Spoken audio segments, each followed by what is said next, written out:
Here in the United States, we don't often think of the struggles outside our home. There are so many distractions in our daily lives, we forget how difficult it can be for others far away.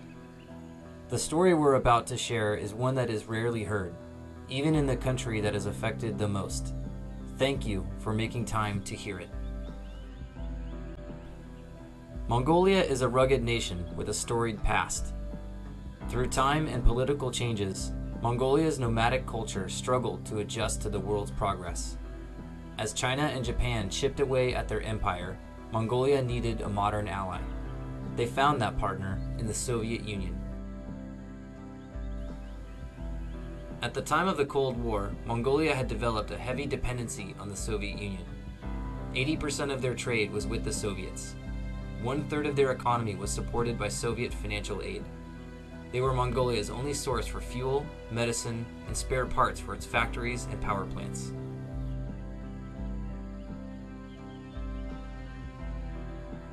When the Soviet Union collapsed in 1990, the Mongolian economy disappeared with it. Overnight, they lost their only trade partner and a huge source of aid. In the last 15 years, Mongolia has struggled to rebuild their government and economy. It is plagued by poor economic growth, corruption, and inflation. Many large charity projects are trying their best to help with the still devastating effects of the Soviet collapse. But in the midst of it all, there is a huge issue with long-term consequences that was still getting lost in the shuffle.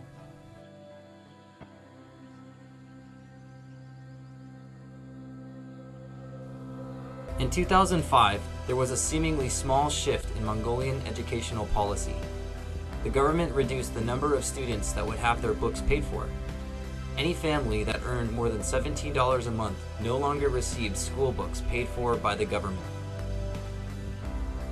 In Mongolia, school books for 1 year cost around $20. For many families, this is all they earn for an entire month. Imagine taking 1 month's income and skipping rent, food, clothing, utilities, transportation, and savings, and only buy books for one of the children in the family. In a starving economy, most rural families cannot bear this burden, and their children no longer attend school. The large humanitarian efforts in Mongolia are busy feeding and retraining the adult population, keeping Mongolia on its feet. But with the next generation losing their education, they will become adults with no training for skilled jobs. They will continue a life of poverty, dependent on the handouts of others. Edurelief was founded by an American doing humanitarian work in Mongolia to reach out to these children in need.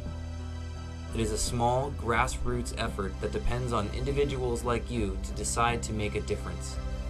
With $20, we can supply a child in need with the books for a full year's education. Keeping these children in school gives them a chance to change the future of the Mongolian economy and breaks their cycle of despair. You can make a difference.